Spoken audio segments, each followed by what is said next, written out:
we're going to be reading The Great Gatsby in this nice little day in. It's a little drizzly outside, so I figure why not just hang out and read a book for a little bit. The Great Gatsby by F. Scott Fitzgerald. The original 1925 edition. Yeah. A classic novel. I'm a little quiet. Let's see if I can fix that. I think we can fix that.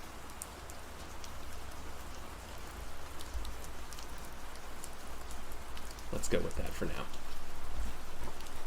This is my first time reading this, so please. It's an obvious rule, but no spoilers in the chat. Once again, to Zelda. Then wear the gold hat, if that will move her. If you can bounce high, bounce for her too. Till she cry, lover gold-hatted, high-bouncing lover, I must have you. Thomas Park d'Invilliers. I hope I pronounced that last name correctly. Chapter 1. In my younger and more vulnerable years, my father gave me some advice that I've been turning over in my mind ever since. Whenever you feel like criticizing anyone, he told me, just remember that all the people in this world haven't had the advantages that you've had. He didn't say any more, but we've always been unusually communicative in a reserved way. And I understood what he meant a great deal more than that. In consequence, I'm inclined to reserve all judgments, a habit that has opened up many curious natures to me, and also made me the victim of not a few veteran bores. The abnormal mind is quick to detect and attach itself to this quality when it appears in a normal person. And so it came about that in college I was unjustly accused of being a politician, because I was privy to the secret griefs of wild, unknown men. Most of the confidences were unsought. Frequently I have feigned sleep, preoccupation, or a hostile levity when I realized by some unmistakable sign that an intimate revelation was quivering on the horizon. For the intimate revelations of young men, or at least the terms in which they express them, are usually plagiaristic and marred by obvious suppressions. Reserving judgments is a matter of infinite hope. I am still a little afraid of missing something if I forget that, as my father snobbishly suggested, and I snobbishly repeat, a sense of the fundamental decencies is parceled out unequally at birth. And after boasting this way of my tolerance, I come to the admission that it has a limit. Conduct may be founded on the hard rock or the wet marshes, but after a certain point I don't care what it's founded on. When I came back from the East last autumn, I felt that I wanted the world to be in uniform and at a sort of moral attention forever. I wanted no more riotous excursions with privileged glimpses into the human heart. Only Gatsby, the man who gives his name to this book, was exempt from my reaction. Gatsby, who represented everything for which I have an unaffected scorn. If personality is an unbroken series of successful gestures, then there was something gorgeous about him, some heightened sensitivity to the promises of life, as if he were related to one of those intricate machines that register earthquakes 10,000 miles away. This responsiveness had nothing to do with that flabby impressionability which is dignified under the name of the creative temperament. It was an extraordinary gift for hope, a romantic readiness such as I have never found in any other person, and which it is not likely I shall ever find again. No, Gatsby turned out all right at the end. It is what preyed on Gatsby, what foul dust floated in the wake of his dreams, that temporarily closed out my interest in the abortive sorrows and short-winded elations of men. My family have been prominent, well-to-do people in this Middle Western city for 3 generations. The Carraways are something of a clan, and we have a tradition that we're descended from the Dukes of Buccleuch. Okay, but the actual founder of my line was my grandfather's brother, who came here in 51, sent a substitute to the Civil War, and started the wholesale hardware business that my father carries on today. I never saw this great uncle, but I'm supposed to look like him, with special reference to the rather hard-boiled painting that hangs in Father's office. I graduated from New Haven in 1915, just a quarter of a century after my father, and a little later I participated in that delayed Teutonic migration known as the Great War. I enjoyed the counter raid so thoroughly that I came back restless. Instead of being the warm center of the world, the Middle West now seemed like the ragged edge of the universe. So I decided to go east and learn the bond business. Everybody I knew was in the bond business, so I supposed it could support one more single man.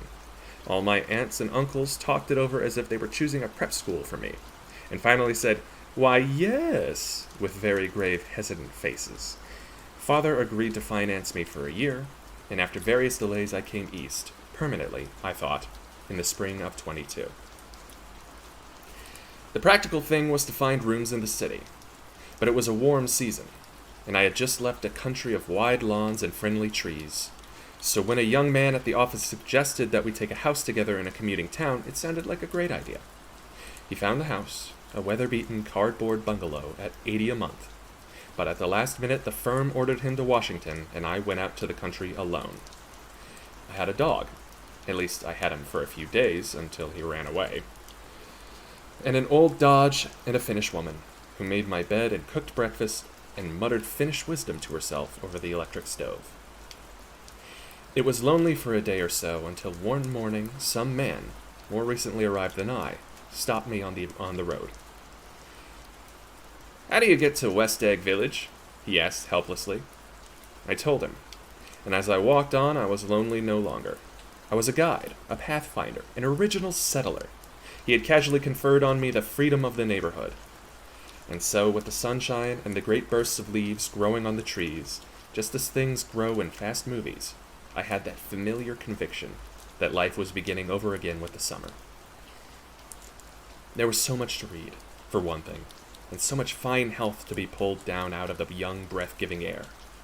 I bought a dozen volumes on banking and credit and investment securities, and they stood on my shelf in red and gold, like new money from the mint, promising to unfold the shining secrets that only Midas and Morgan and Maecenas knew.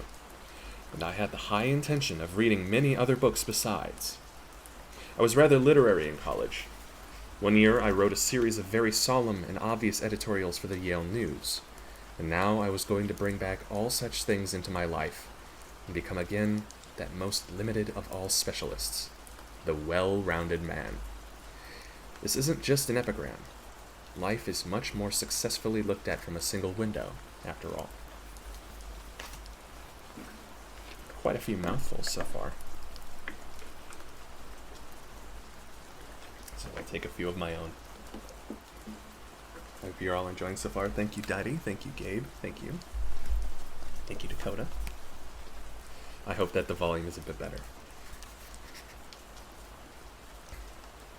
It was a matter of chance that I should have rented a house in one of the strangest communities in North America.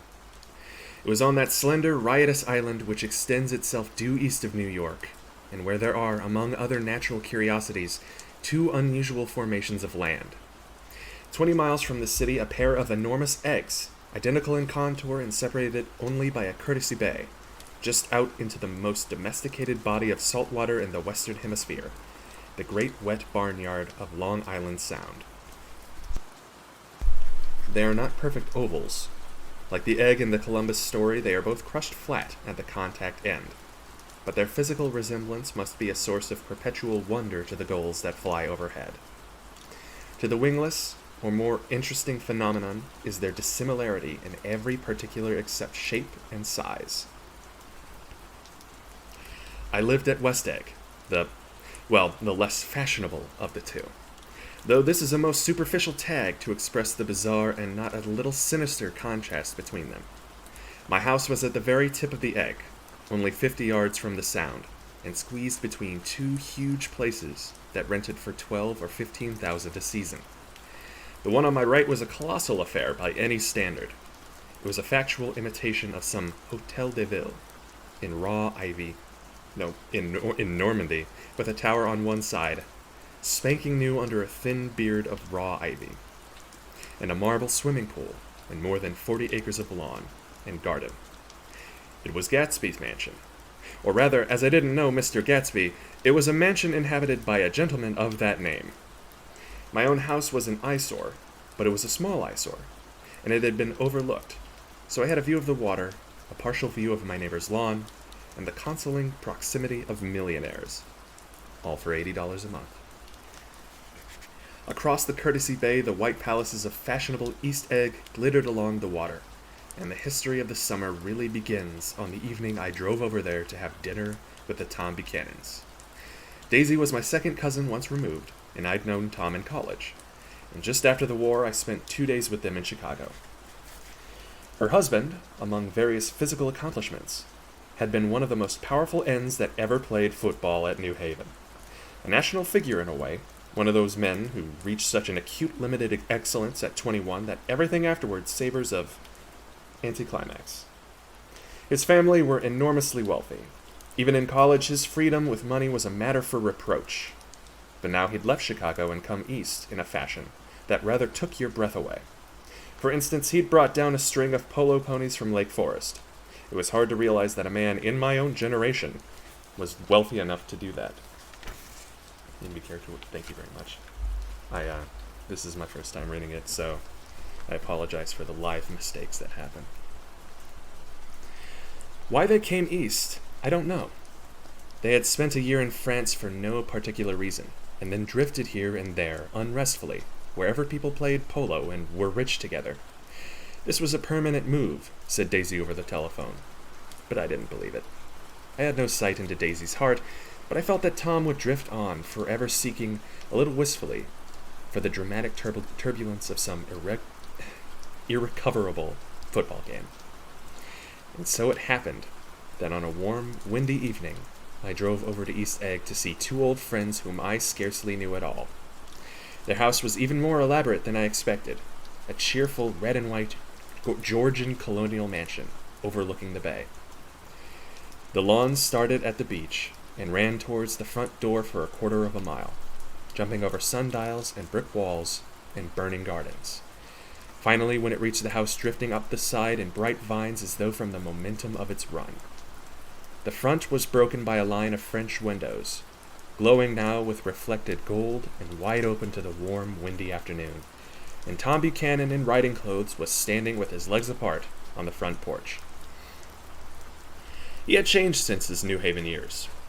Now he was a sturdy, straw-haired man of 30, with a rather hard mouth and a supercilious manner. Two shining, arrogant eyes had established dominance over his face and gave him the appearance of always leaning aggressively forward. Not even the effeminate swank of his riding clothes could hide the enormous power of that body. He seemed to fill those glistening boots until he strained the top lacing, and you could see a great pack of muscles shifting when his shoulder moved under his thin coat. It was a body capable of enormous leverage. A cruel body. His speaking voice, a gruff, husky tenor, added to the impression of fractiousness he conveyed. There was a touch of paternal contempt in it, even toward people he liked, and there were men at New Haven who had hated his guts. Now, don't think my opinion on these matters is final, he seemed to say, just because I'm stronger and more of a man than you are. We were in the same senior society, and while we were never intimate, I always had the impression that he approved of me, and wanted me to like him with some harsh, defiant wistfulness of his own. We talked for a few minutes on the sunny porch. "I've got a nice place here," he said, his eyes flashing about restlessly. Turning me around by one arm, he moved a broad, flat hand along the front vista, including in its sweep a sunken Italian garden, a half-acre of deep, pungent roses, and a snub-nosed motorboat that bumped the tide offshore. "It belonged to Domain, the oil man." He turned me around again, politely and abruptly. "We'll go inside." We walked through a high hallway into a bright, rosy-colored space, fragilely bound into the house by French windows at either end. The windows were ajar and gleaming white against the fresh grass outside that seemed to grow a little way into the house. A breeze blew through the room, blew curtains in at one end, and out the other like pale flags, twisting them up toward the frosted wedding cake of the ceiling, and then rippled over the wine-colored rug, making a shadow on it as wind does on the sea.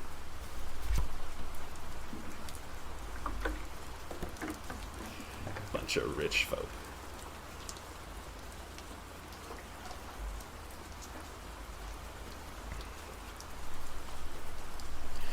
The only completely stationary object in the room was an enormous couch on which two young women were buoyed up as though upon an anchored balloon.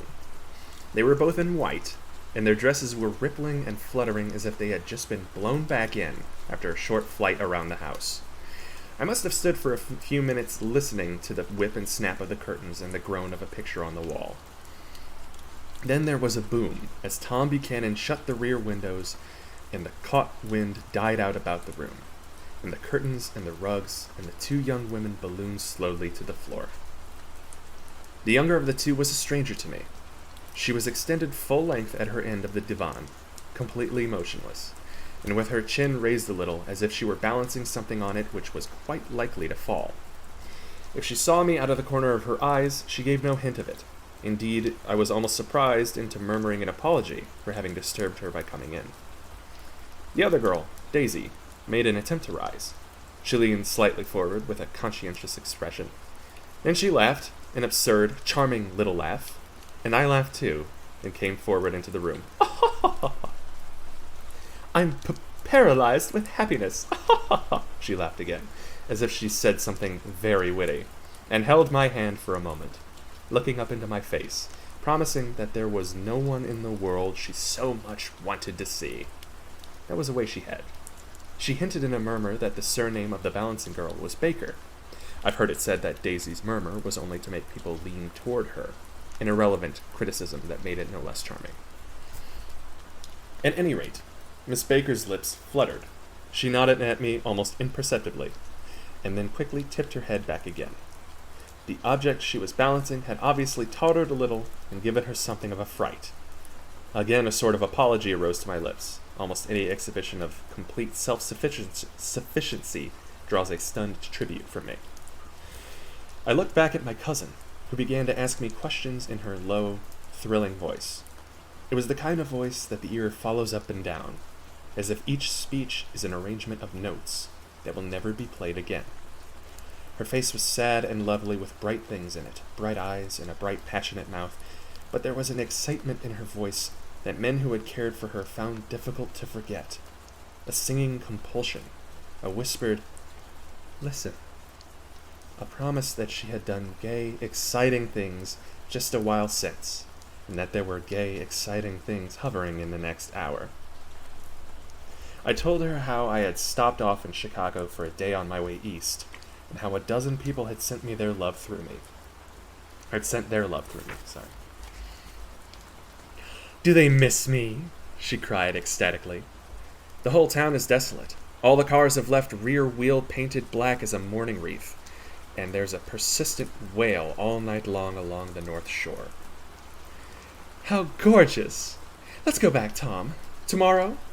Then she added irrelevantly, "You ought to see the baby." "I'd like to." "She's asleep. She's 3 years old. Haven't you ever seen her?" "Never." "Well, you ought to see her. She's—" Tom Buchanan, who had been hovering restlessly about the room, stopped and rested his hand on my shoulder. "What you doing, Nick?" "I'm a bondman." "Who with?" I told him. "Never heard of him," he remarked decisively. This annoyed me. "You will," I answered shortly. "You will if I stay in the East." "Oh, I'll stay in the East, don't you worry," he said, glancing at Daisy and then back at me, as if he were alert for something more. "I'd be a goddamn fool to live anywhere else." At this point, Miss Baker said, "Absolutely," with such suddenness that I started. It was the first word she had uttered since I came into the room. Evidently it surprised her as much as it did me, for she yawned, and with a series of rapid, deft movements, stood up into the room. "I'm stiff," she complained. "I've been lying on that sofa for as long as I can remember." "Don't look at me," Daisy retorted. "I've been trying to get you to New York all afternoon." "No thanks," said Miss Baker to the 4 cocktails just in from the pantry. "I'm absolutely in training." Her host looked at her incredulously. "You are!" He took down his drink as if it were a drop in the bottom of a glass. "Oh, that was..." "You are! How you ever get anything done is beyond me. I looked at Miss Baker, wondering what it was she got done. I enjoyed looking at her. She was a slender, small-breasted girl with an erect carriage, which she accentuated by throwing her body backwards at the shoulders, like a young cadet. Her gray, sun-strained eyes looked back at me with polite, reciprocal curiosity out of a wan, charming, discontented face. It occurred to me now that I had seen her, or a picture of her, somewhere before. "You live in West Egg," she remarked contemptuously. "I know somebody there." "I don't know a single—" "You must know Gatsby."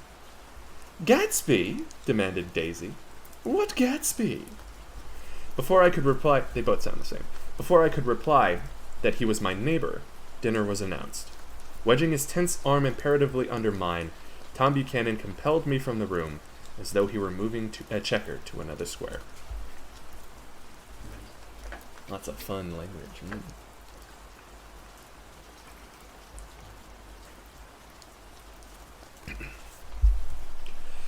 Slenderly, languidly, their hands set lightly on their hips, the two young women preceded us out onto a rosy-colored porch, open toward the sunset, where 4 candles flickered on the table in the diminished wind.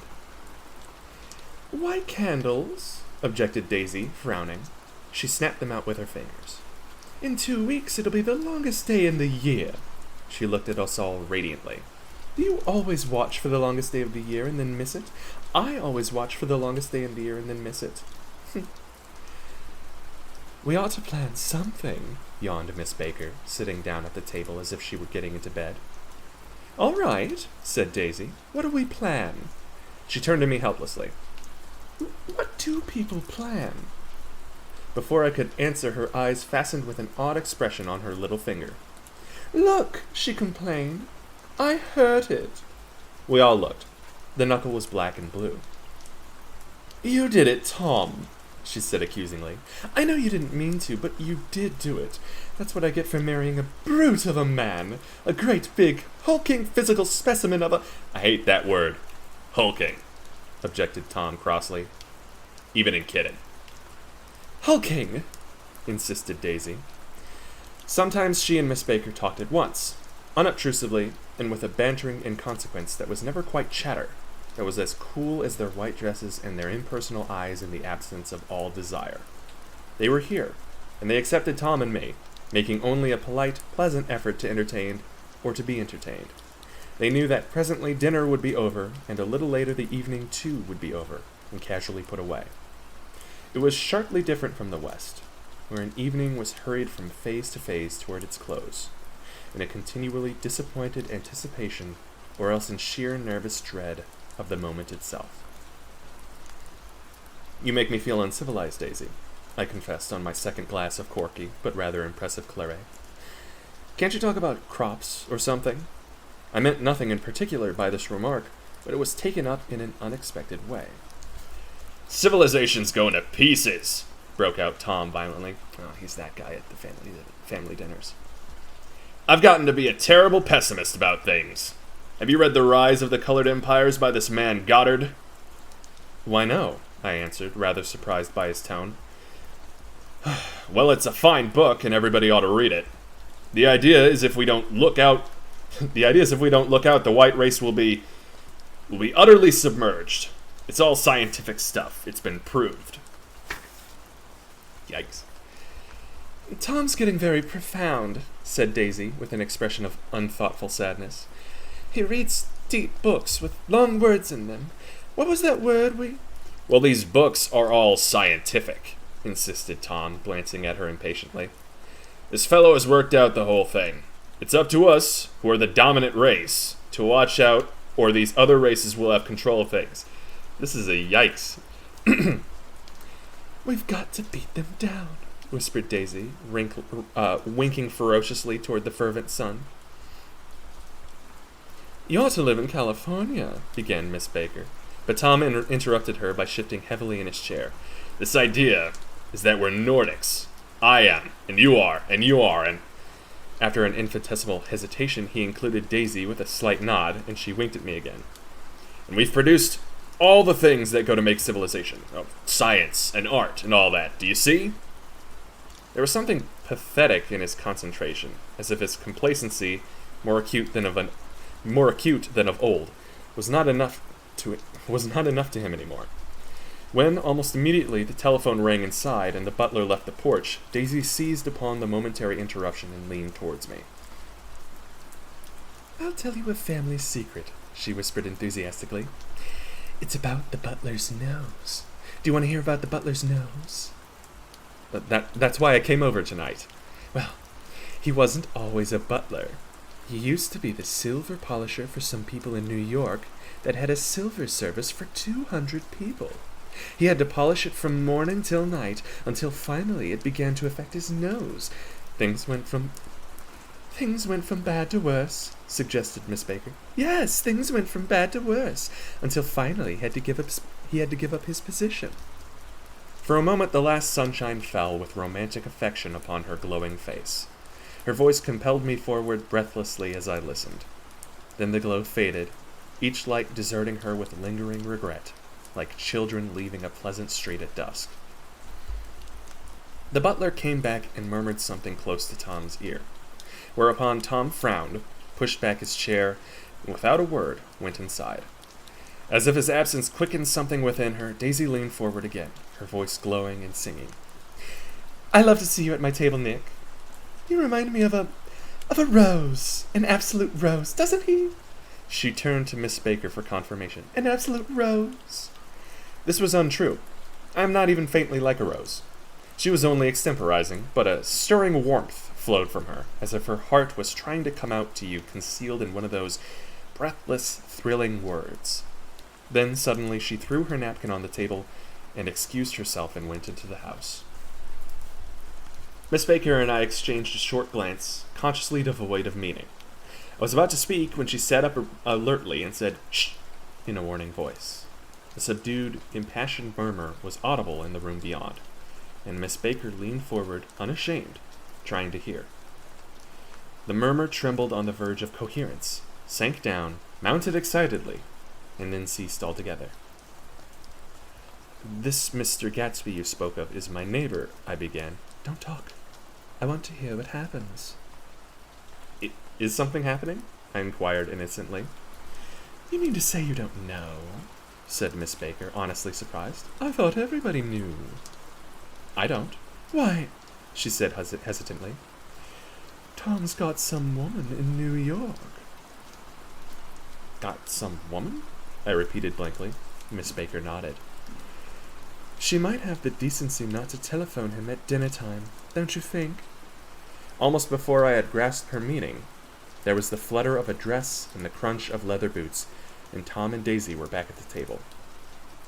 "It couldn't be helped!" cried Daisy with tense gaiety. She sat down, glanced searchingly at Miss Baker and then at me, and continued. "I looked outdoors for a moment, and it's very romantic outdoors. There's a bird on the lawn that I think must be a nightingale come over on the Cunard or White Star Line. He's singing away," her voice sang. "It's romantic, isn't it, Tom?" "Very romantic," he said, and then miserably to me, "If it's light enough after dinner, I want to take you down to the stables." The telephone rang inside, startlingly, and as Daisy shook her head decisively at Tom, the subject of the stables, in fact, all subjects, vanished into air. Among the broken fragments of the last 5 minutes at table, I remember the candles being lit again, pointlessly, and I was conscious of wanting to look squarely at everyone, and yet to avoid all eyes. I couldn't guess what Daisy and Tom were thinking, but I doubt if even Miss Baker, who seemed to have mastered a certain hearty skepticism, was able utterly to put this fifth guest's shrill metallic urgency out of mind. To a certain temperament, the situation might have seemed intriguing. My own instinct was to telephone immediately for the police. The horses, needless to say, were not mentioned again. Tom and Miss Baker, with several feet of twilight between them, strolled back into the library, as if to a vigil beside a perfectly tangible body, while, trying to look pleasantly interested and a little deaf, I followed Daisy around a chain of connecting verandas to the porch in front. In its deep gloom, we sat down side by side on a wicker settee. Daisy took her face in her hands, as if feeling its lovely shape, and her eyes moved gradually out into the velvet dusk. I saw that turbulent emotions possessed her, so I asked what I thought would be some sedative questions about her little girl. Tom's got a woman in New York.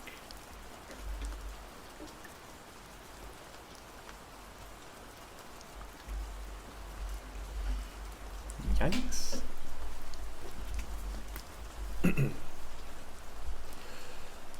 We don't know each other very well, Nick, she said suddenly. Even if we are cousins. You didn't come to my wedding. I wasn't back from the war. That's true. She hesitated. Well, I've had a very bad time, Nick, and I'm pretty cynical about everything. Evidently she had reason to be. I waited, but she didn't say any more, and after a moment I returned rather feebly to the subject of her daughter. I suppose she talks and eats and everything? Oh, yes. She looked at me absently. Listen, Nick, let me tell you what I said when she was born.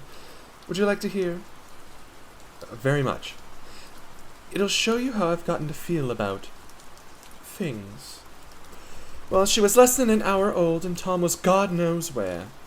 I woke up out of the ether with an utterly abandoned feeling, and asked the nurse right away if it was a boy or a girl. She told me it was a girl, and so I turned my head away and wept. All right, I said. I'm glad it's a girl, and I hope she'll be a fool. That's the best thing a girl can be in this world, a beautiful little fool. You see, I think everything's terrible anyhow, she went on in a convinced way. Everybody thinks so, the most advanced people, and I know. I've been everywhere and seen everything and done everything.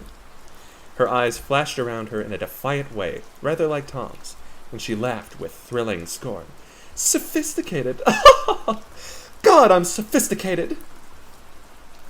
The instant her voice broke off, ceasing to compel my attention, my belief, I felt the basic insincerity of what she had said. It made me uneasy, as though the whole evening had been a trick of some sort to exact a contributory emotion from me.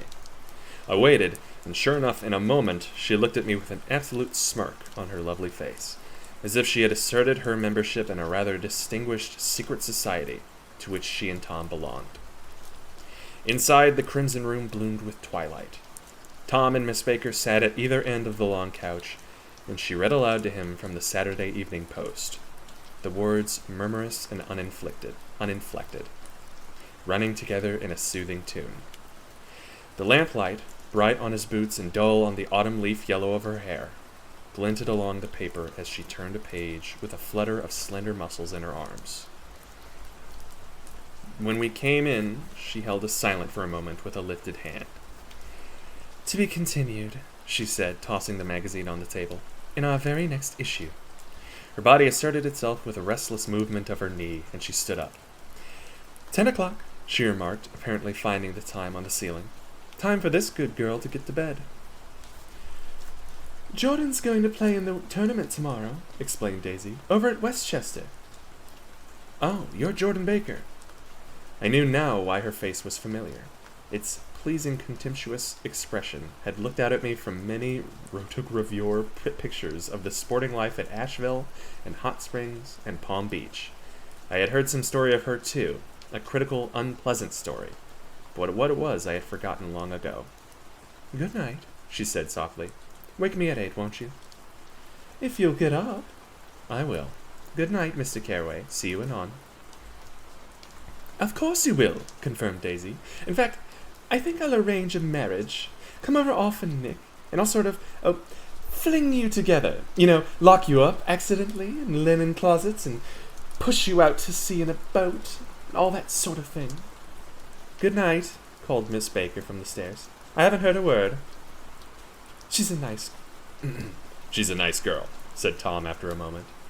They oughtn't to let her run around the country this way. Who oughtn't to? Inquired Daisy coldly.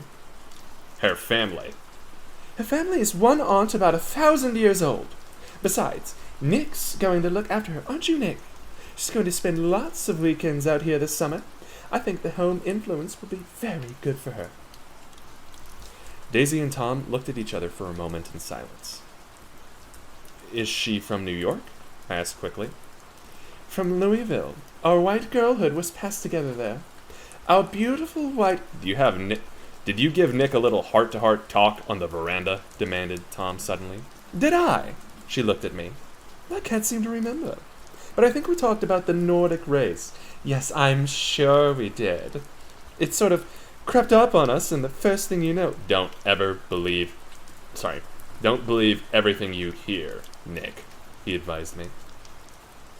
I said lightly that I had heard nothing at all, and a few moments later I got up to go home. They came to the door with me and stood side by side in a cheerful square of light. As I started my motor, Daisy peremptorily called, "Wait! I forgot to ask you something, and it's important. We heard you were engaged to a girl out west." "That's right," corroborated Tom kindly. "We heard that you were engaged." "It's a libel. I'm too poor." "Oh, I haven't had lunch." I don't know if you can hear that. "But we heard it," insisted Daisy, surprising me by opening up again in a flower-like way. "We heard it from 3 people, so it must be true." Of course, I knew that what they were referring to, but I wasn't even vaguely engaged. The fact that gossip had published the bounds was one of the reasons I had come east. You can't stop going with an old friend on account of rumors, and on the other hand, I had no intention of being rumored into marriage. Their interest rather touched me, and made them less remotely rich. Nevertheless, I was confused and a little disgusted as I drove away. It seemed to me that the thing for Daisy to do was to rush out of the house, child in arms, but apparently there were no such intentions in her head.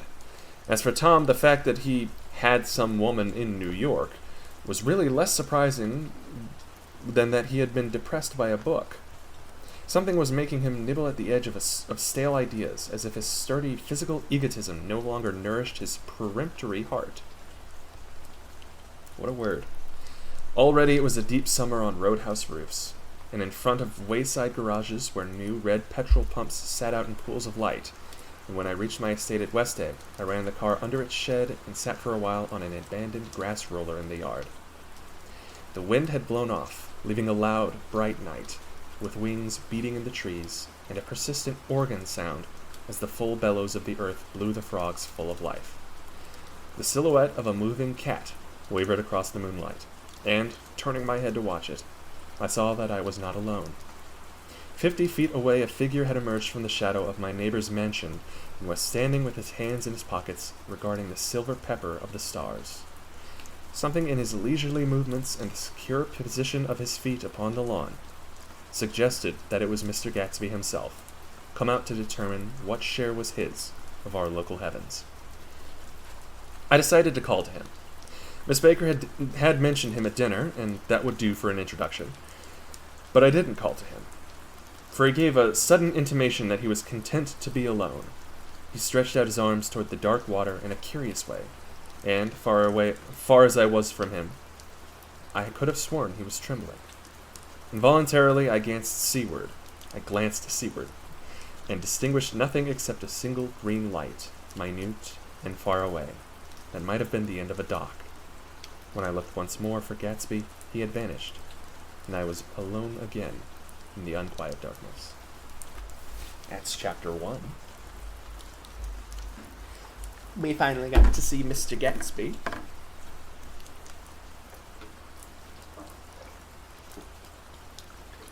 I will allow a brief spoiler from the chat if anyone here has read this and is listening. Do we have ideas or thoughts in your head whenever you read this about what Gatsby sounded like? Because the narrator obviously is easy to get. It's just my voice, but I don't want to jump into Mr. Gatsby and then be like, "Oh, he's so posh," and I don't want to give him a joke voice, like, "Hey y'all, it's me, Great Gatsby." But y'all have like an idea of him in your head before we get to him. Let me know. I'll try to make things sound more like they did in your dreams, or your thoughts about it. I was gonna say, Leo DiCaprio, but I've also never seen the movie, so that doesn't help me. Maybe I could probably like look at a clip. Sound refined, a gentleman. Alright. Fine gentleman. I'll try not to make him sound overly ridiculous in his gentlemanliness, but, yeah.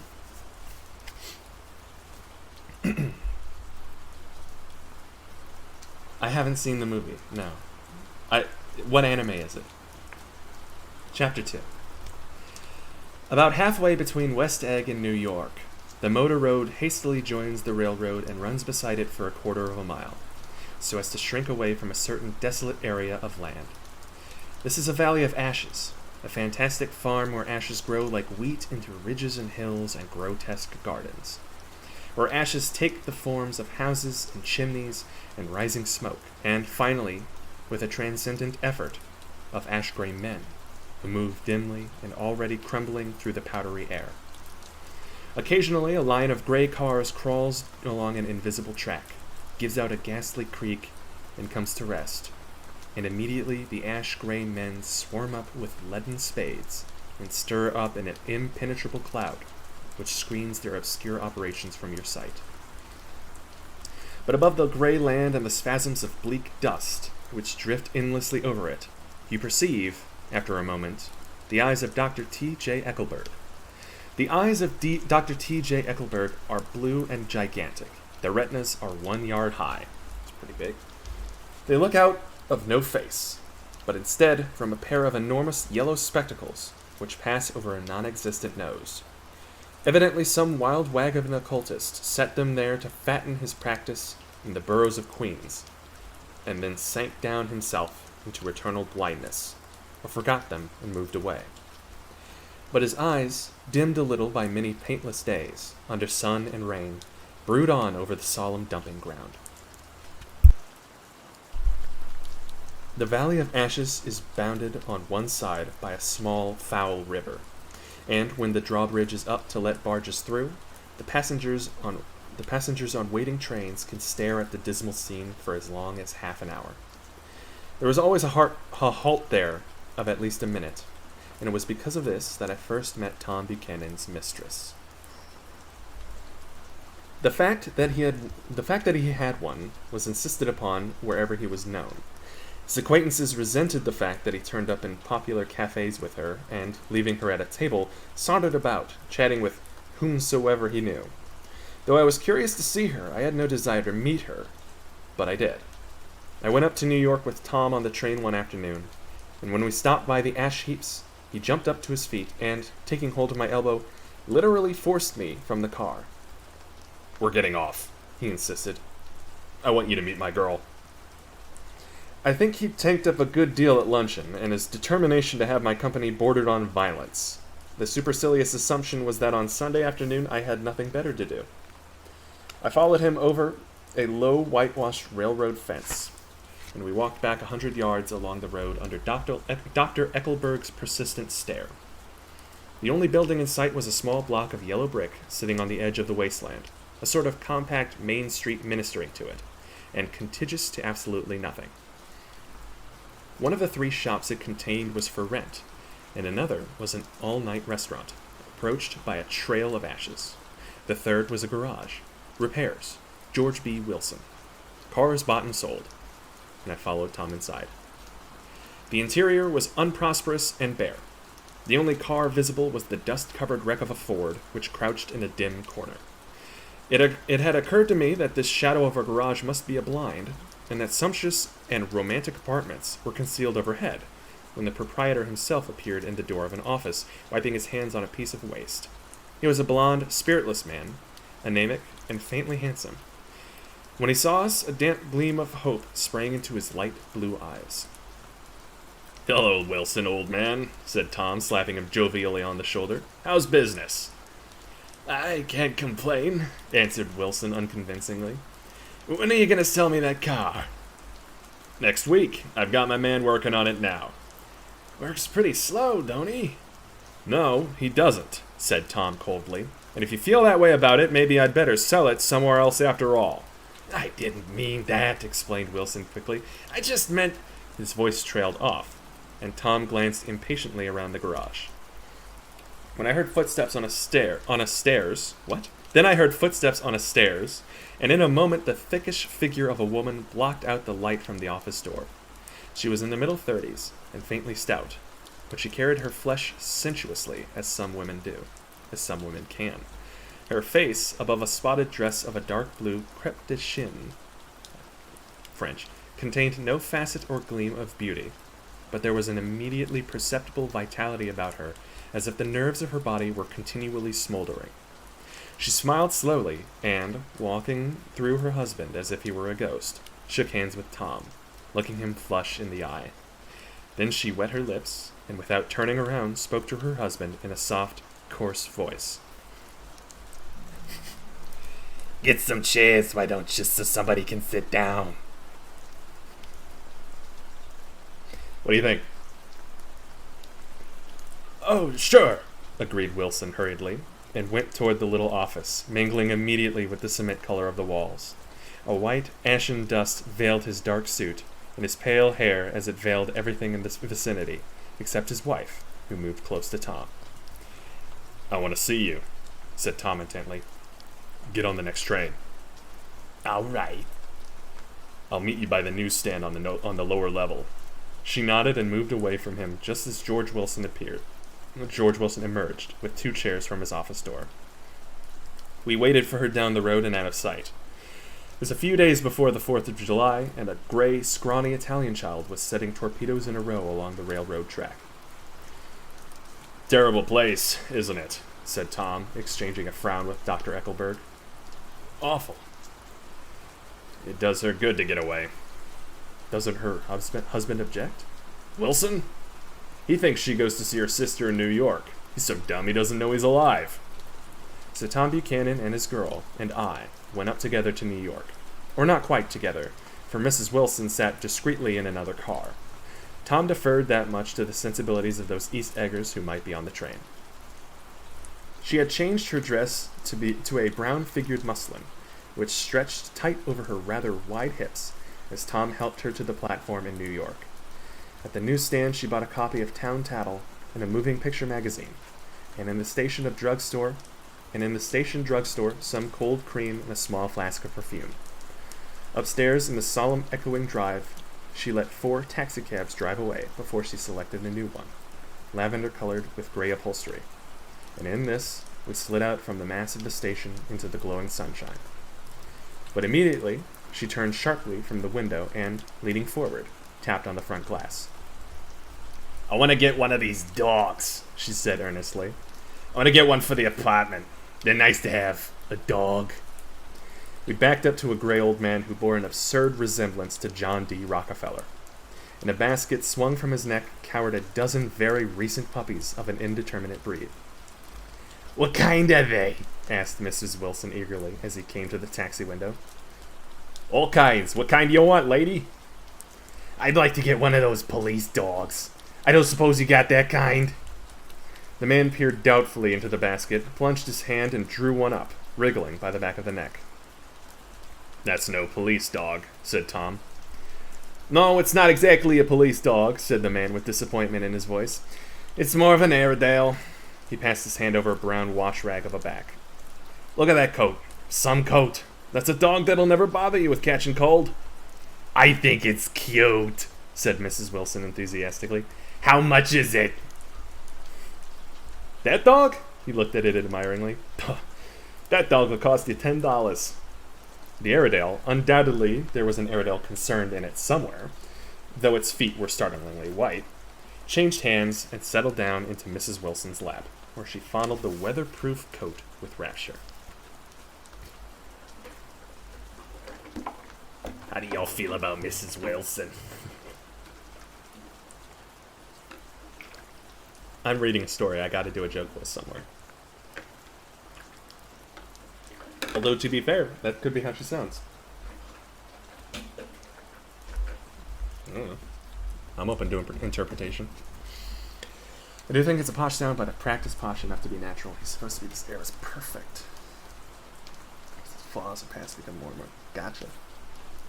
So the air of a perfect, 1920s, like roaring 20s kind of fellow.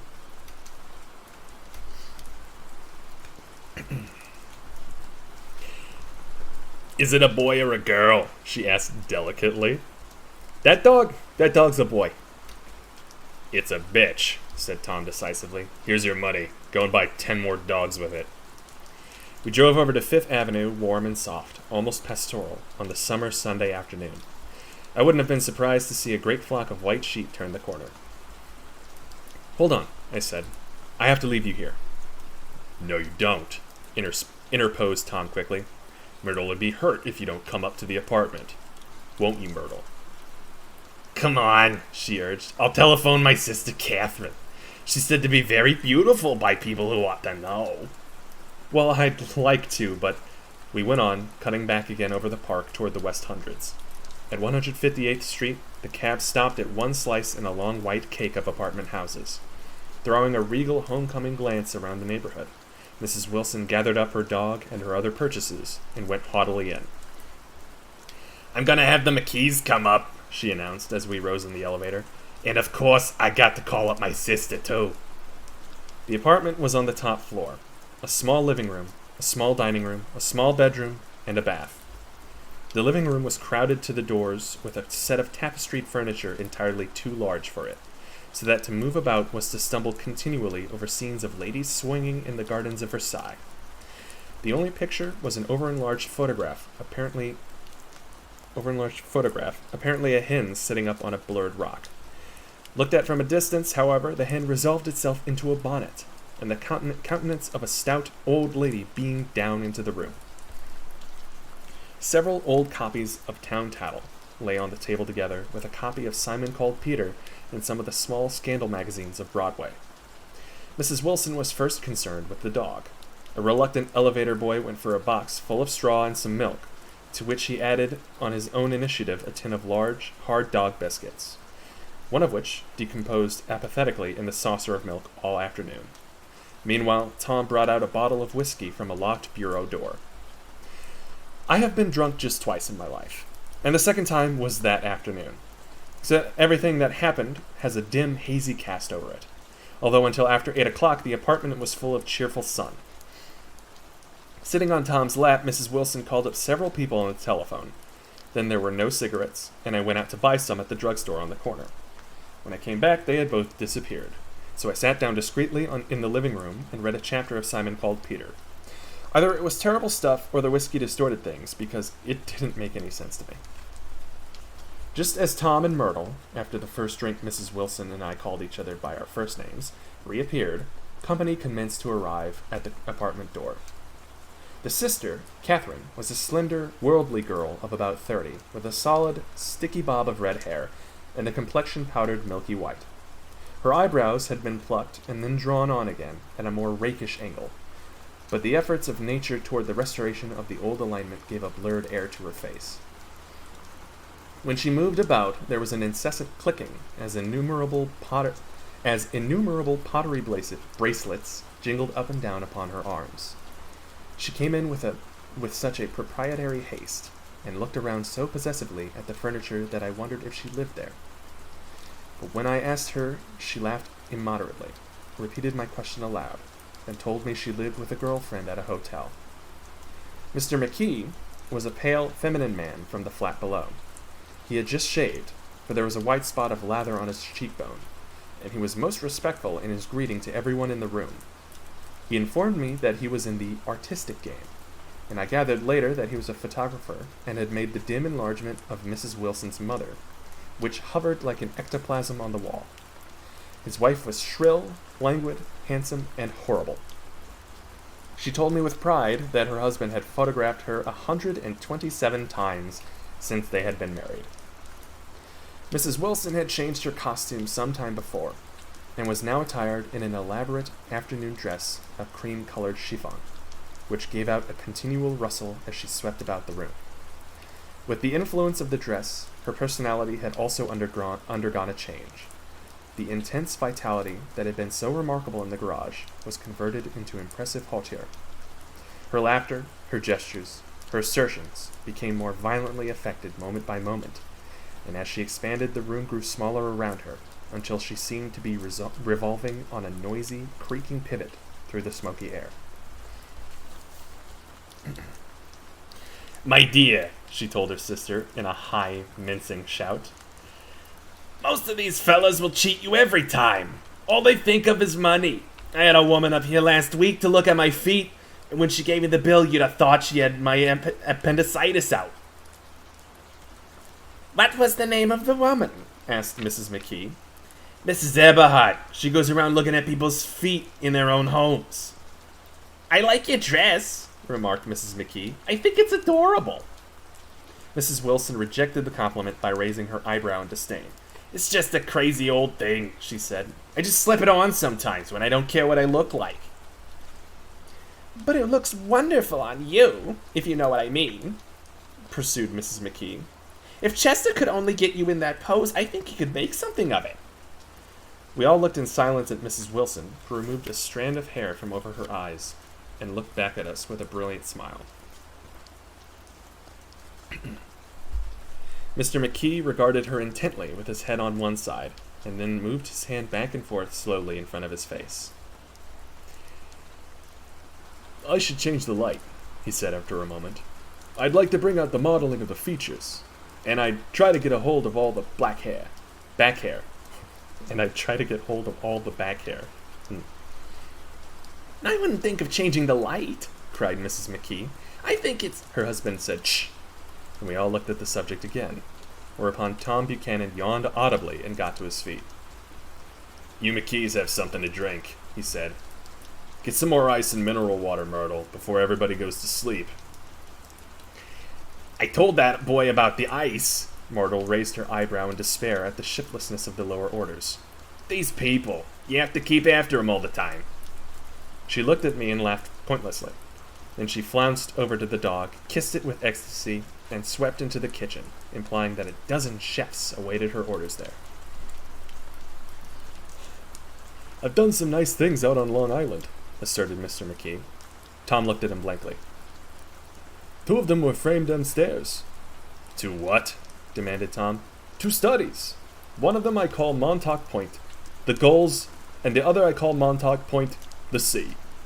The sister Catherine sat down beside me on the couch. Do you live down on Long Island, too? She inquired. I live at West Egg. Really? I was down there at a party about a month ago, and a man named Gatsby's. Do you know him? I live next door to him. Well, they say he's a nephew or a cousin of Kaiser Wilhelm's. That's where all his money comes from. Really? She nodded. I'm scared of him. I'd hate to have him get anything on me. Get anything on me. Whatever that means. This absorbing information about my neighbor was interrupted by Mrs. McKee's pointing suddenly at Catherine. Chester, I think you could do something with her, she broke out, but Mr. McKee only nodded in a bored way and turned his attention to Tom. I'd like to do more work on Long Island, if I could get the entry. All I ask is that they should give me a start. Ask Myrtle, said Tom, breaking into a short shout of laughter as Mrs. Wilson entered with a tray. She'll give you a letter of introduction, won't you, Myrtle? The what? All these voices, she asked, startled. You'll give McKee a letter of introduction to your husband, so he can do some studies of him. His lips moved silently for a moment as he invented.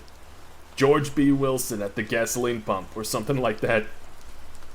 Catherine leaned close to me and whispered in my ear.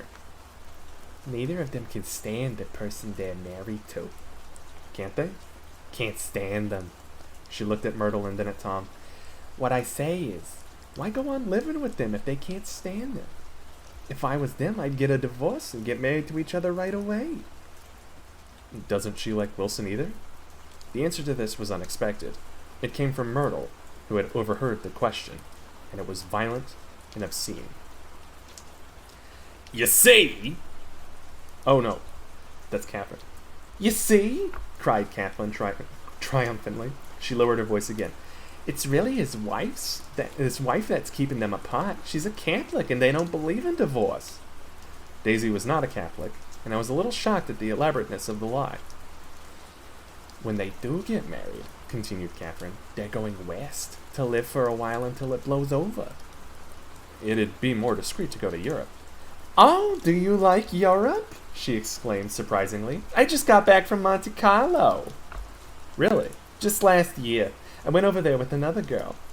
Stay long? No, we just went to Monte Carlo and back. We went by way of Marseille. We had over $1,200 when we started, but we got gypped out of it all in the 2 days in the private rooms. We had an awful time getting back, I can tell you. God, how I hated that town. The late afternoon sky bloomed in the window for a moment, like the blue honey of the Mediterranean. Then the shrill voice of Mrs. McKee called me back into the room. I almost made a mistake, too, Oh, that's Mrs. McKee. I almost made a mistake, too, she declared vigorously. I almost married a little... Not going to say that word. Who'd been after me for years. I knew he was below me. Everybody kept saying to me, Lucille, that man's way below you. But if I had met Chester, he'd have got me for sure. Yes, but listen, said Myrtle Wilson, nodding her head up and down. At least you didn't marry him. I know I didn't. Well, I married him, said Myrtle ambiguously. And that's the difference between your case and mine. What? All these voices. Why did you, Myrtle? Demanded Catherine. Nobody forced you to. Myrtle considered. I married him because I thought he was a gentleman, she said finally. I thought he knew something about breeding, but he wasn't fit to lick my shoe. To be fair, I'm very certain. Sorry for the little break. I'm very certain that none of these characters sound like even remotely as crass as I'm making them sound. But in the case of feminine or more feminine voices, it's the only thing I can do to separate all these people in my mind. Otherwise, they're all just going to sound like, oh, yes! And how was your day, darling? Oh, it was fine, darling. And how was your day, darling? There'll be a whole room of that. So I apologize if this is taking you all out of your reverie. You were crazy about him for a while, said Catherine. Crazy about him? Cried Myrtle incredulously. Who said I was crazy about him? I never was any more crazy about him than I was about that man there. She pointed suddenly at me, and everyone looked at me accusingly. I tried to show by my expression that I expected no affection. The only crazy I was when I married him. I knew right away I made a mistake. He borrowed everybody's best suit to get married in and never even told me about it. And the man came after it one day when he was out. Oh, is that your suit? I said. This is the first time I ever heard about it. But I gave it to him, and I lay down and cried to beat the band all afternoon. She really ought to get away from him, resumed Catherine to me. They've been living over that garage for 11 years. And Tom's the first sweetie she ever had. The bottle of whiskey, a second one, was now in constant demand by all present, excepting Catherine, who felt just as good on nothing at all. One of those people. Tom rang for the janitor and sent him for some celebrated sandwiches, which were a complete supper in themselves. I wanted to get out and walk eastward toward the park through the soft twilight, but each time I tried to go, I became entangled in some wild, strident argument which pulled me back, as if with ropes, into my chair. Yet high over the city, our line of yellow windows must have contributed their share of human secrecy to the casual watcher in the darkening streets. And I saw him too, looking up and wondering. I was within and without, simultaneously enchanted and repelled by the inexhaustible variety of life. Myrtle pulled her chair close to mine, and suddenly her warm breath poured over me the story of her first meeting with Tom. It was on the two little seats facing each other that were always the last ones left on the train. I was going up to New York to see my sister and spend the night. He had on a dress suit and patent leather shoes, and I couldn't keep my eyes off him. But every time he looked at me, I had to pretend to be looking at the advertisement over his head. When we came into the station, he was next to me, and his white shirt front pressed against my arm, and so I told him I'd have to call a policeman, but he knew I lied. Yikes. I was so excited that when I got into the taxi with them, I didn't hardly know I was getting into a subway train. All I kept thinking about over and over was, you can't live forever. You can't live forever. She turned to Mrs. McKee, and the room rang full of her artificial laughter. My dear, she cried, I'm going to give you this dress as soon as I'm through with it. I've got to get another one tomorrow. I'm going to make a list of all the things I've got to get. A massage, and a wave, and a collar for the dog. This is not Mrs. McKee. Oh no, this is... Yeah, no, this is definitely... I hate that. This is Myrtle.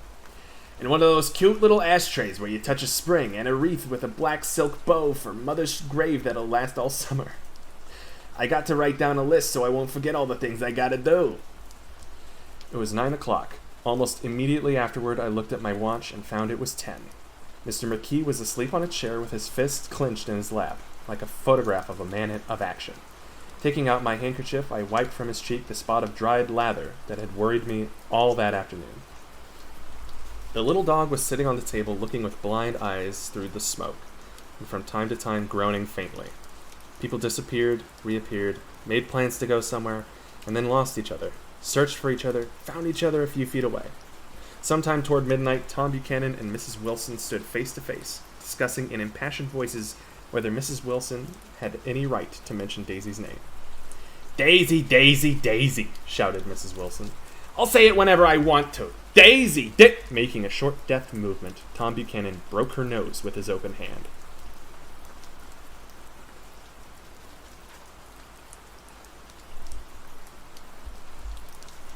Then there were bloody towels upon the bathroom floor, and women's voices scolding, and high over the confusion a long, broken wail of pain. Mr. McKee awoke from his doze and started in a daze toward the door.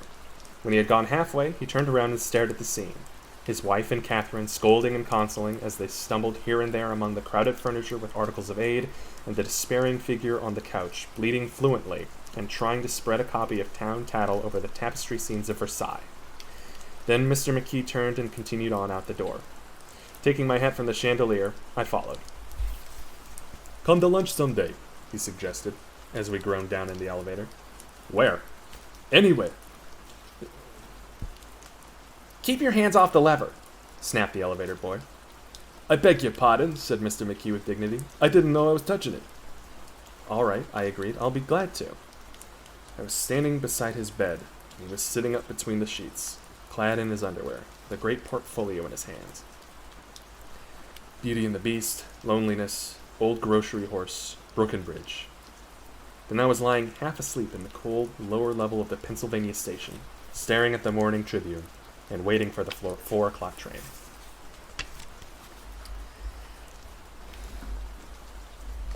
Yeah, I mean... Oh, end of chapter 2. I should have said that first. Yeah, Tom, you know... We've all met a Tom, I believe. Or we can all attribute the name, the category to somebody. Maybe maybe this person doesn't go as far as to openly cheat on their partner and slap the shit out of people that they're cheating with. But yeah, no, not a great vibe.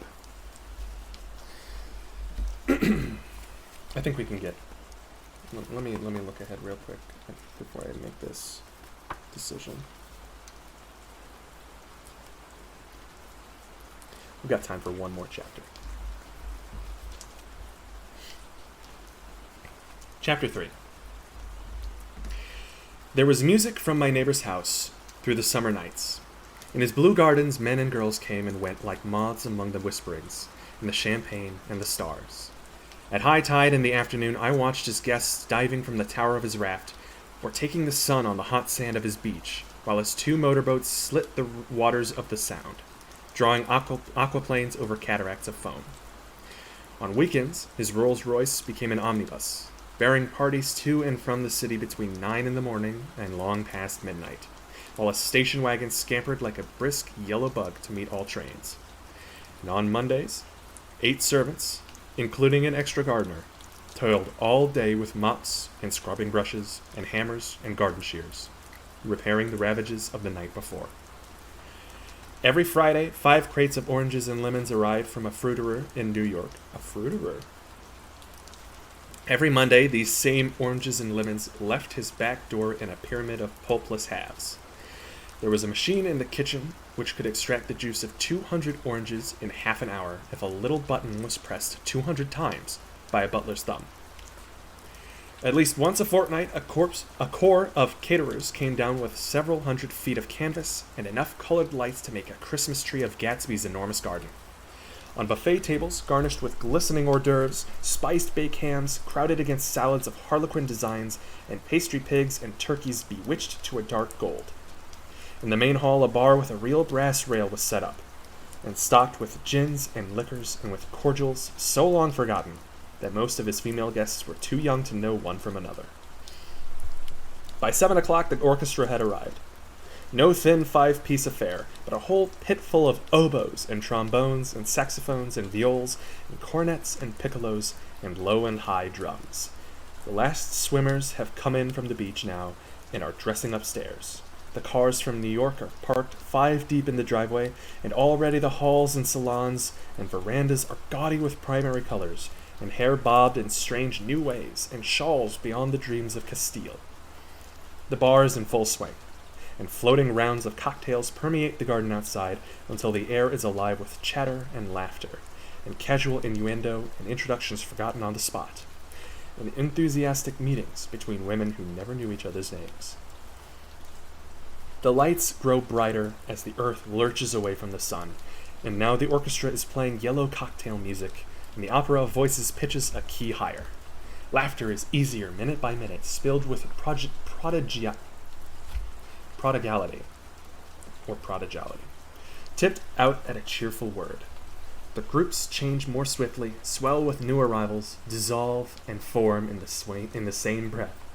Already there are wanderers, confident girls who weave here and there among the stouter and more stable, become for a sharp, joyous moment the center of a group, and then, excited with triumph, glide on through the sea change of faces and voices and color under the constantly changing light.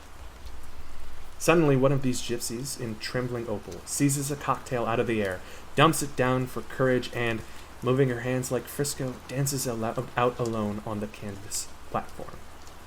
A momentary hush. The orchestra leader varies his rhythm obligingly for her, and there is a burst of chatter as the erroneous news goes around that she is Gilda Gray's understudy from the Follies. The party has begun. I believe that on the first night I went to Gatsby's house, I was one of the few guests who had actually been invited. People were not invited. They went there. They got into automobiles, which bore them out to Long Island, and somehow they ended up at Gatsby's door. Once there, they were introduced by somebody who knew Gatsby, and after that, they conducted themselves according to the rules of behavior associated with an amusement park. Sometimes they came and went without having met Gatsby at all, came for the party with a simplicity of heart that was its own ticket of admission. I had been actually invited. A chauffeur in a uniform of robin's egg blue crossed my lawn early that Saturday morning with a surprisingly formal note from his employer. The honor would be entirely Gatsby's, it said, if I would attend his little party that night. He had seen me several times and had intended to call on me long before, but a peculiar combination of circumstances had prevented it. Signed, J. Gatsby, in a majestic hand. Dressed up in white flannels, I went over to his lawn a little after 7, and wandered around rather ill at ease among swirls and eddies of people I didn't know, though here and there was a face I had noticed on the commuting train. I was immediately struck by the number of young Englishmen dotted about, all well-dressed, all looking a little hungry, but all talking in low, earnest voices to solid and prosperous Americans.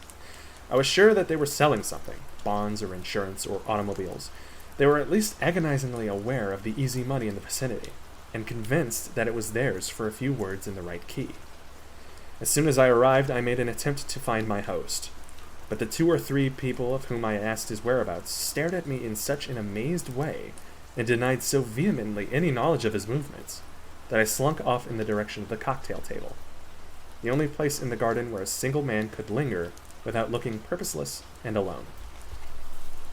I was on my way to getting roaring drunk from sheer embarrassment when Jordan Baker came out of the house and stood at the head of the marble steps, leaning a little backward and looking with contemptuous interest down into the garden.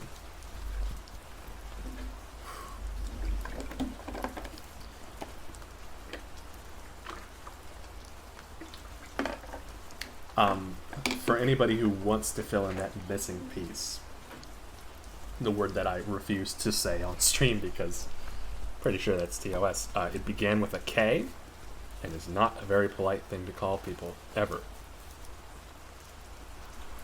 I didn't want to, in case people wanted to get the full extent of how horrible these people are. Welcome or not, I found it necessary to attach myself to someone before I should begin to address cordial remarks to the passers-by. "Hello!" I roared, advancing toward her. My voice seemed unnaturally loud across the garden. "I thought you might be here," she responded absently as I came up. "I remembered you lived next door to—" She held my hand impersonally as a promise that she'd take care of me in a minute and gave ear to two girls in twin yellow dresses who stopped at the foot of the steps. "Hello!" they cried together. "Sorry you didn't win." That was for the golf tournament. She had lost in the finals the week before. "You don't know who we are," said one of the girls in yellow, "but we met you here about a month ago." "You've dyed your hair since then," remarked Jordan, and I started. But the girls had moved casually on, and her remark was addressed to the premature moon, produced like the supper, no doubt, out of a caterer's basket. With Jordan's slender golden arm resting in mine, we descended the steps and sauntered about the garden. A tray of cocktails floated at us through the twilight, and we sat down at a table with the two girls in yellow and three men, each one introduced to us as Mr. Mumble. "Do you come to these parties often?" inquired Jordan of the girl beside her. "The last one was the one I met you at," answered the girl in an alert, confident voice. She turned to her companion. "Wasn't it for you, Lucille?" It was for Lucille, too. "I like to come," Lucille said. "I never care what I do, so I always have a good time. When I was here last, I tore my gown on a chair, and he asked me my name and address. Inside of a week, I got a package from Croyers with a new evening gown in it." "Did you keep it?" asked Jordan. "Well, sure I did. I was going to wear it tonight, but it was too big in the bust and had to be altered. It was gas blue with lavender beads. $265. "There's something funny about a fellow that'll do a thing like that," said the other girl eagerly. "He didn't want any trouble with anybody." "Who doesn't?" I inquired. "Gatsby. Somebody told me—" The two girls and Jordan leaned together confidentially. "Somebody told me they thought he'd killed a man once." A thrill passed over all of us. The three mumbles bent forward and listened eagerly. "I don't think it's so much that," argued Lucille skeptically. "It's more that he was a German spy during the war." One of the men nodded in confirmation. I heard that from a man who knew all about him. Grew up with him in Germany," he assured us positively. "Oh no," said the first girl. "It couldn't be that, because he was in the American Army during the war." As our credulity switched back to her, she leaned forward with enthusiasm. "You look at him sometimes when he thinks nobody's looking at him? I'll bet he killed a man." She narrowed her eyes and shivered. Lucille shivered. We all turned and looked around for Gatsby. It was testimony to the romantic speculation he inspired that there were whispers about him from those who had found little that it was necessary to whisper about in this world. The first supper, there would be another one after midnight, was now being served, and Jordan invited me to join her own party. We were spread around a table on the other side of the garden. There were 3 married couples and Jordan's escort, a persistent undergraduate given to violent innuendo, and obviously under the impression that sooner or later, Jordan was going to yield him up her person to a greater or lesser degree. Instead of rambling, this party had preserved a dignified homogeneity, and assumed to itself the function of representing the staid nobility of the countryside. East Egg condescending to West Egg, and carefully on guard against spectroscopic gaiety. Why do I even read? Let's get out, whispered Jordan after a somehow wasteful and inappropriate half hour. This is much too polite for me. We got up, and she explained that we were going to find the host. I had never met him, she said, and it was making me uneasy. The undergraduate nodded in a cynical, melancholy way. The bar, where we glanced first, was crowded. But Gatsby was not there. She couldn't find him from the top of the steps, and he wasn't on the veranda. On a chance, we tried an important-looking door and walked into a high Gothic library, paneled with carved English oak, and probably transported complete from some ruin overseas.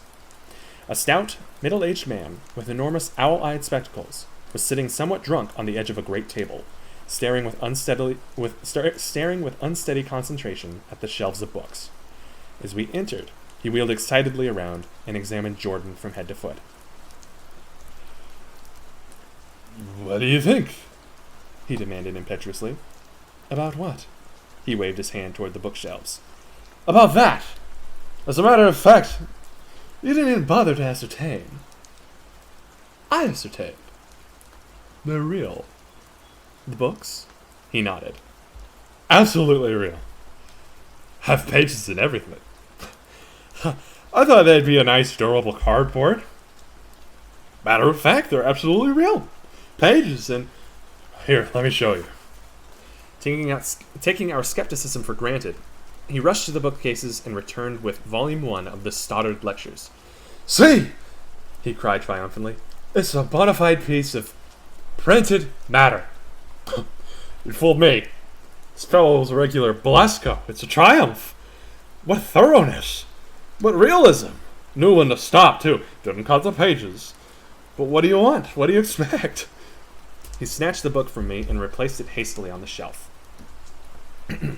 muttering that if one brick was removed, the whole library was liable to collapse. Who brought you? He demanded. Or did you just come? I was brought. Most people were brought. Jordan looked at him alertly, cheerfully, without answering. I was brought by a woman named Roosevelt. Oh, no. I was brought by a woman named Roosevelt, he continued. Mrs. Claude Roosevelt. Do you know her? I met her somewhere last night. I've been drunk for about a week now, and I thought it might sober me up to sit in the library. Has it? A little bit, I think. I can't tell yet. I've only been here an hour. Did I tell you about the books? They're real. You told us. We shook hands with him gravely and went back outdoors. There was dancing now on the canvas in the garden. Old men pushing young girls backward in eternal graceless circles, superior couples holding each other tortuously, fashionably, and keeping in the corners, and a great number of single girls dancing individually or relieving the orchestra for a moment of the burden of the banjo or the traps. By midnight, the hilarity had increased. A celebrated tenor had sung in Italian, and a notorious contralto had sung in jazz, and between the numbers people were doing stunts all over the garden, while happy, vacuous bursts of laughter rose toward the summer sky. A pair of stage twins, who turned out to be the girls in yellow, did a baby act in costume, and champagne was served in glasses bigger than finger bowls. The moon had risen higher, and floating in the sound was a triangle of silver scales, trembling a little to the stiff, tinny drip of the banjos on the lawn. I was still with Jordan Baker. We were sitting at a table with a man of about my age, and a rowdy little girl, who gave way upon the slightest provocation to uncontrollable laughter. I was enjoying myself now.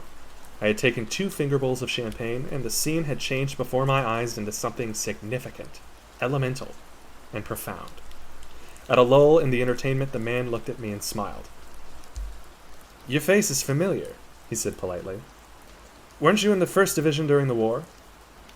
"Why, yes, I was in the 28th Infantry. I was in the 16th until June 1918. I knew I'd seen you somewhere before." Wow. Your owl eyes is iconic. Is that what he's called? Does he never get a name?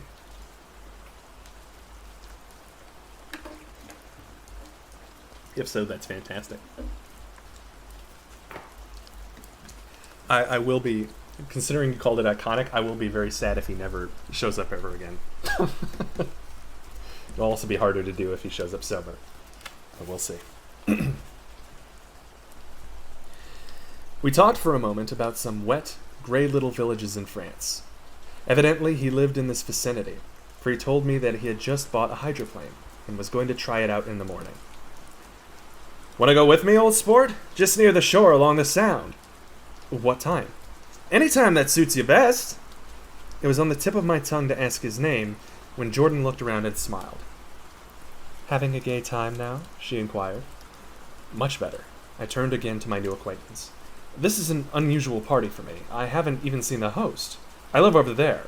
I waved my hand at the invisible hedge in the distance. "And this man Gatsby sent over his chauffeur with an invitation." For a moment, he looked at me as if he failed to understand. "I'm Gatsby," he said suddenly. "What?" I explained. "Oh, I beg your pardon. I thought you knew, old sport. I'm afraid I'm not a very good host." He smiled understandingly, much more than understandingly. It was one of those rare smiles with a quality of eternal reassurance in it that you may come across 4 or 5 times in life. It faced, or seemed to face, the whole eternal world for an instant, and then concentrated on you with an irresistible prejudice in your favor. It understood you just so far as you wanted to be understood, believed in you as you would like to believe in yourself, and assured you that it had precisely the impression of you that, at your best, you hoped to convey. Precisely at that moment it vanished, and I was looking at an elegant young roughneck, a year or 2 over 30, whose elaborate formality of speech just missed being absurd. Whoops. Some time before he introduced himself, I got a strong impression that he was picking his words with care. Almost at the moment when Mr. Gatsby identified himself, a butler hurried toward him with the information that Chicago was calling him on the wire. He excused himself with a small bow that included each of us in turn. "If you want anything, just ask for it, old sport," he urged me. "Excuse me. I will rejoin you later." When he was gone, I turned immediately to Jordan, constrained to assure her of my surprise. I had expected that Mr. Gatsby would be a florid and corpulent person in his middle years. "Who is he?" I demanded. "Do you know?" "He's just a man named Gatsby."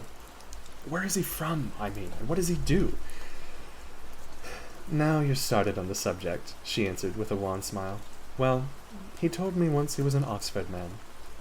A dim background started to take shape behind him, but at her next remark it faded away.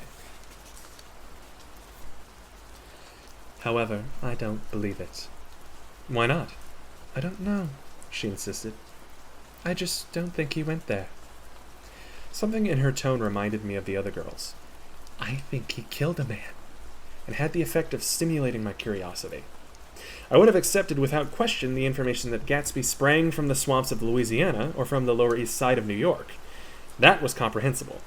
But young men didn't, at least in my provincial experience I believe they didn't, drift coolly out of nowhere and buy a palace on Long Island Sound. "Anyhow, he gives large parties," said Jordan, changing the subject with an urban distaste for the concrete. "And I like large parties. They're so intimate. At small parties, there isn't any privacy."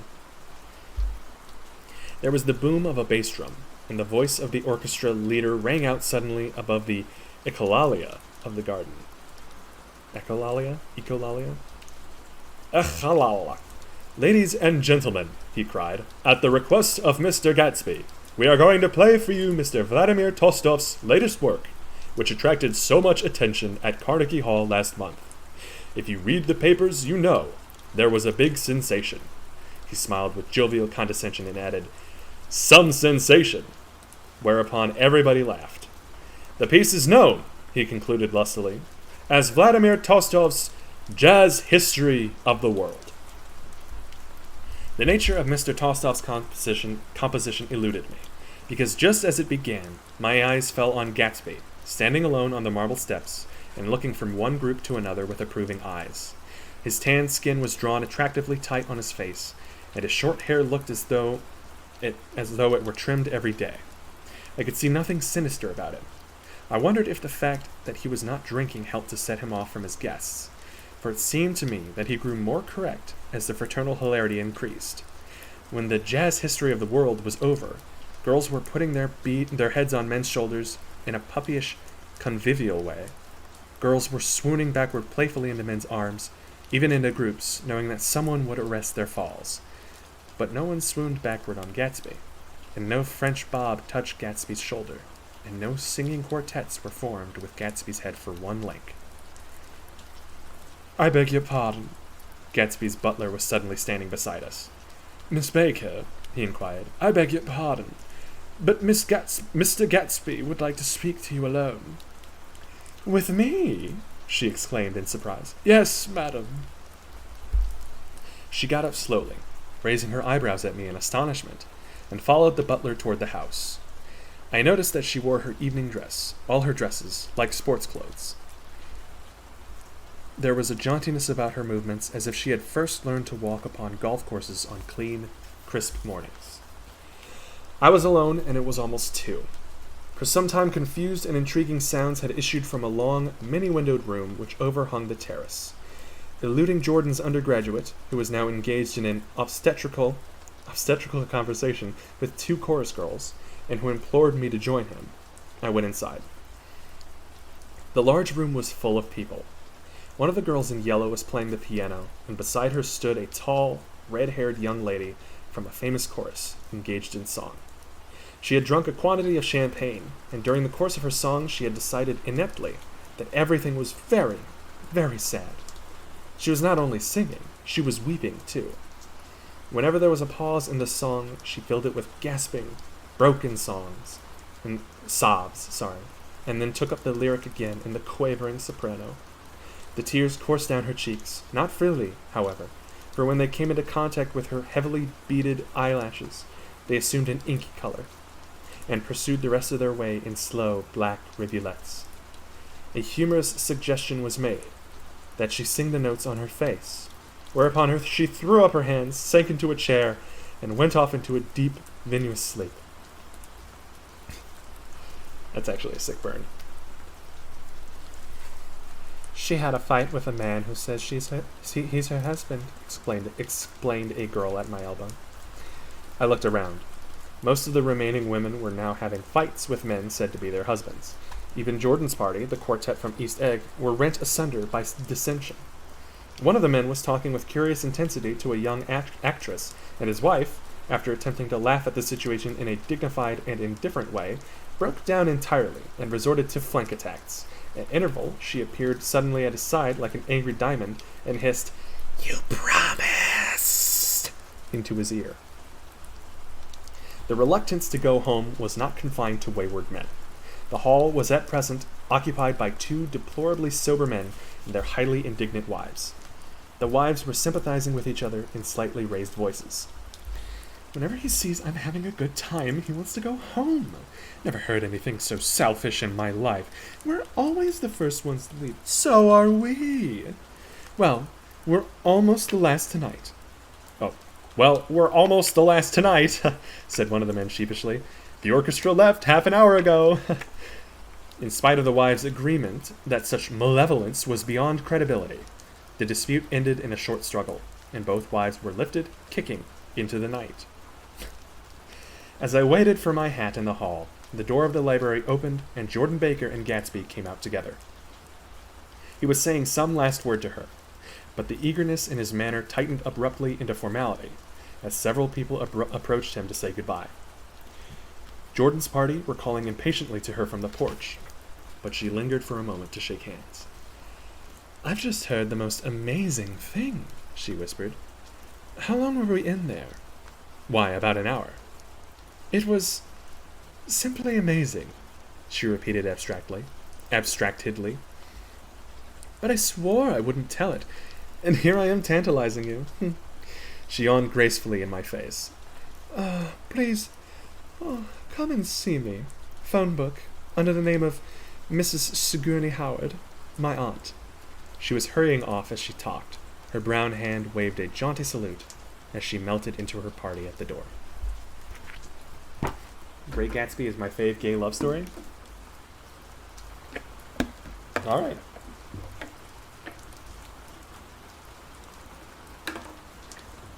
I didn't realize. We'll end the stream there. No, just kidding. Of course I'm kidding.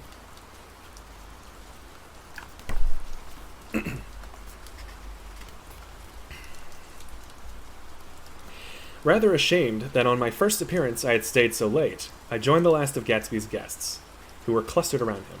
I wanted to explain that I'd hunted for him early in the evening, and to apologize for not having known him in the garden. "Don't mention it," he enjoined me eagerly. "Don't give it another thought, old sport." The familiar expression held no more familiarity than the hand which reassuringly brushed my shoulder.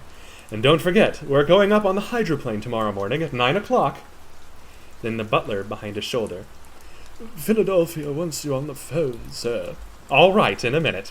Tell them I'll be right there. Good night." "Good night." "Good night." He smiled, and suddenly there seemed to be a pleasant significance in having been among the last to go, as if he had desired it all the same. "Good night, old sport. Good night." But as I walked down the steps, I saw that the evening was not quite over. 50 feet from the door, a dozen headlights illuminated a bizarre and tumultuous scene. In the ditch beside the road, right side up, but violently shorn of one wheel, rested a new coupe, which had left Gatsby's drive not 2 minutes before.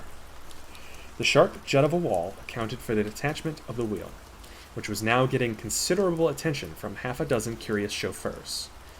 However, as they had left their cars blocking the road, a harsh, discordant din from those in the rear had been audible for some time, and added to the already violent confusion of the scene.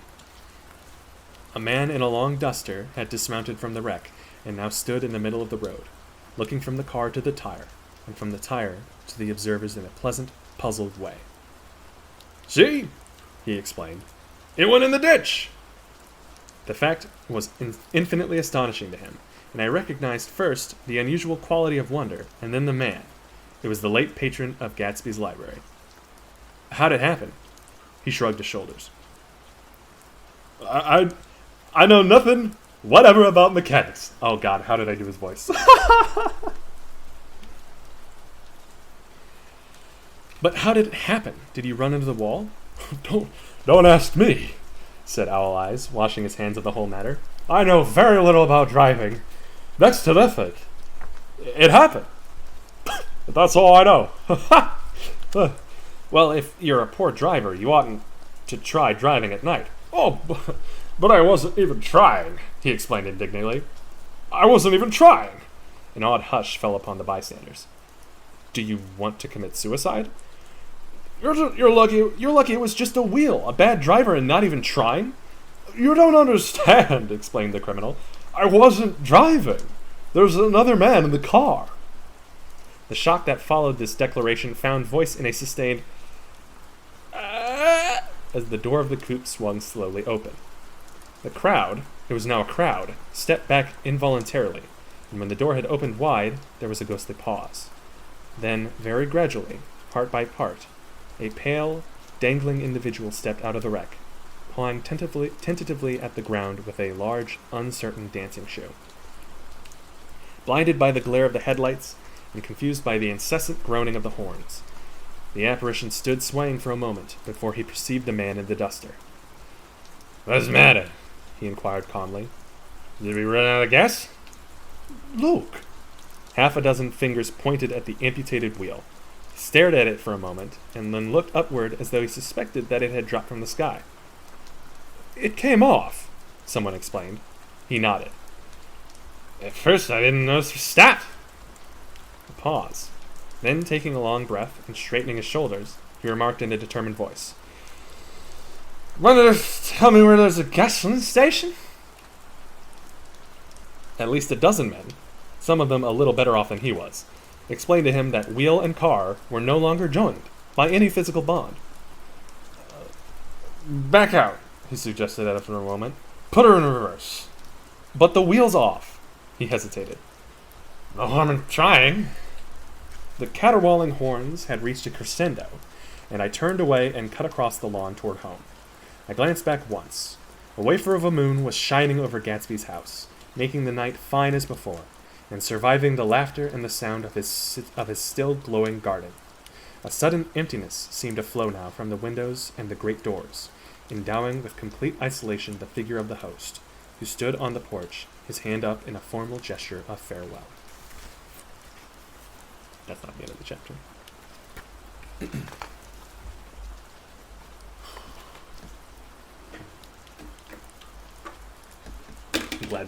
I'm glad we got to see Owl Eyes, and I'm glad there was another drunk person to play.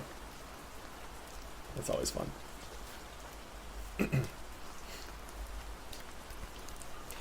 Reading over what I have written so far, I see I have given the impression that the events of 3 nights several weeks apart were all that absorbed me. On the contrary, they were merely casual events in a crowded summer. And until much later, they absorbed me infinitely less than my personal affairs. Most of the time I worked. In the early morning, the sun threw my shadow westward as I hurried down the white chasms of lower New York to the Probity Trust. I knew the other clerks and young bond salesmen by their first names, and lunched with them in dark, crowded restaurants on little pig sausages and mashed potatoes and coffee. I even had a short affair with a girl who lived in Jersey City and worked in the accounting department. But her brother began throwing mean looks in my direction, so when she went on vacation in July, I let it blow quietly away. I took dinner usually at the Yale Club. For some reason, it was the gloomiest event of my day. And then I went upstairs to the library and studied investments and securities for a conscientious hour. There were generally a few rioters around, but they never came into the library, so it was a good place to work. After that, if the night was mellow, I strolled down Madison Avenue past the Old Murray Hill Hotel and over 33rd Street to the Pennsylvania Station. I began to like New York, the racy, adventurous feel of it at night, and the satisfaction that the constant flicker of men and women and machines gives to the restless eye. I liked to walk up Fifth Avenue and pick out romantic women from the crowd and imagine that in a few minutes I was going to enter into their lives and no one would ever know or disapprove. Sometimes in my mind I followed them to their apartments on the corners of hidden streets, and they turned and smiled back at me before they faded through a door into the warm darkness. At the enchanted metropolitan twilight I felt a haunting loneliness sometimes, and felt it in others, poor young clerks who loitered in front of windows waiting until it was time for a solitary restaurant dinner, young clerks in the dusk, waiting the most poignant moments of night and life. Wasting, not waiting. Again at 8 o'clock, when the dark lanes of the 40s were lined 5 deep with throbbing taxicabs, bound for the theater district, I felt a sinking in my heart. Forms leaned together in the taxis as they waited, and voices sang, and there was laughter from unheard jokes, and lighted cigarettes made unintelligible circles inside. Imagining that I, too, was hurrying towards gaiety and sharing their intimate excitement, I wished them well. For a while I lost sight of Jordan Baker, and then in midsummer I found her again. At first I was flattered to go places with her, because she was a golf champion, and everyone knew her name. Then it was something more. I wasn't actually in love, but I felt a sort of tender curiosity. The bored, haughty face that she turned to the world concealed something. Most affectations conceal something eventually, even though they don't in the beginning. And one day, I found out what it was. When we were on a house party together up in Warwick, she left a borrowed car out in the rain with the top down, and then lied about it. And suddenly, I remembered the story about her that had eluded me that night at Daisy's. At her first big golf tournament, there was a row that nearly reached the newspapers, a suggestion that she had moved her ball from a bad lie in the semifinal round. The thing approached the proportions of a scandal, then died away. A caddy retracted his statement, and the only other witness admitted that he might have been mistaken. The incident and the name had remained together in my mind. Jordan Baker instinctively avoided clever, shrewd men, and now I saw that this was because she felt safer on a plane where any divergence from a code would be thought impossible. She was incurably dishonest. She wasn't able to endure being at a disadvantage, and given this unwillingness, I suppose she had been dealing in subterfuges when she was very young, in order to keep that cool, insolent smile turned to the world, and yet satisfy the demands of her hard, jaunty body. It made no difference to me. Dishonesty in a woman is a thing you never blame deeply. I was casually sorry, and then I forgot. It was on that same house party that we had a curious conversation about driving a car. It started because she passed so close to some workmen that our fender flicked a button on one man's coat. "You're a rotten driver," I protested, Either you ought to be more careful, or you oughtn't to drive at all. I am careful. No, you're not. Well, other people are, she said lightly. Well, what's that got to do with it? They'll keep out of my way, she insisted. It takes two to make an accident. Suppose you met somebody just as careless as yourself. Oh, I hope I never will, she answered. I hate careless people. That's why I like you. Her gray, sun-strained eyes stared straight ahead, but she had deliberately shifted our relations, and for a moment, I thought I loved her. But I am slow-thinking and full of interior rules that act as brakes on my desires, and I knew that first I had to get myself definitely out of that tangle back home. I'd been writing letters once a week and signing them Love, Nick, and all I could think of was how, when that certain girl played tennis, a faint mustache of perspiration appeared on her upper lip. Nevertheless, there was a vague understanding that had to be tactfully broken off before I was free. Everyone suspects himself of at least one of the cardinal virtues, and this is mine. I am one of the few honest people that I have ever known. End of chapter 3. That's where we're going to end today's reading. I thank you all immensely for joining me.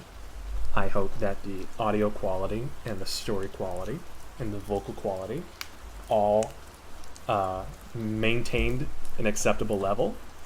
I hope people look forward to this happening again next Sunday, although it'll be at the regular time, which would be from about 6 p.m. to 8 p.m., so that I don't run into other people's streams and such. Yes, a lovely word. Thank you. Yeah, but yeah, if I ever sound too quiet, or if there's ever a voice where you're like, if you want to have me try a different voice for a different character, I know there's some where it's just like ha ha ha, but if you want to hear somebody sound a little bit different, feel free to ask. Daddy, I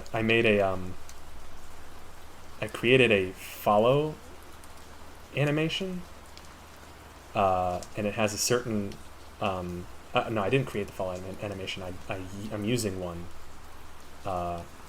eventually that will include that soundbite. So look forward to that. Okay. Well, I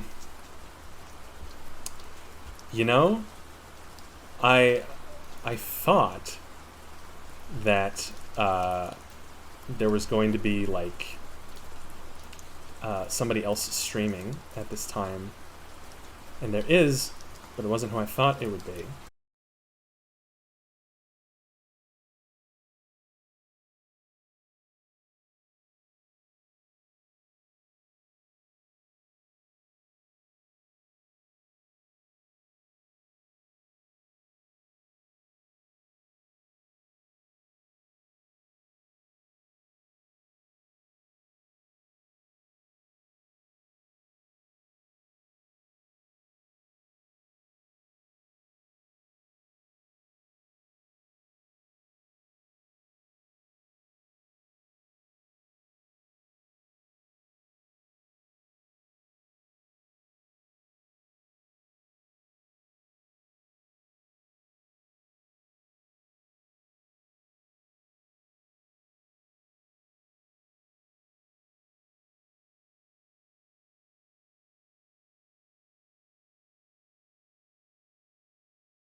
visibly damage.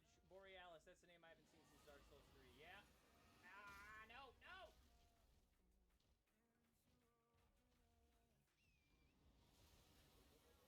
Stop.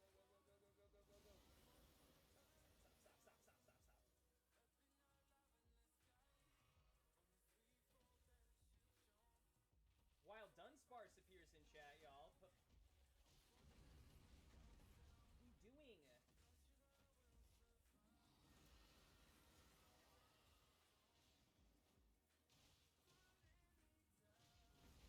Oh no. Oh no.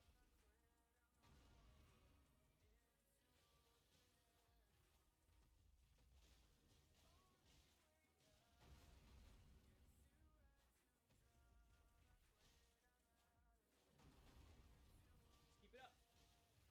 I don't care about the fucking frostbite. Oh no. Run! Ah! Okay. We're alive.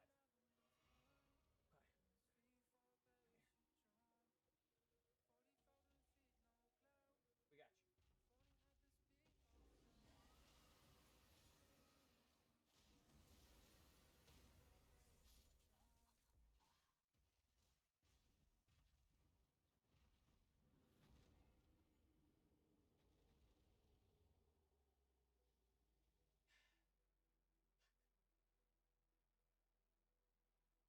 Alright.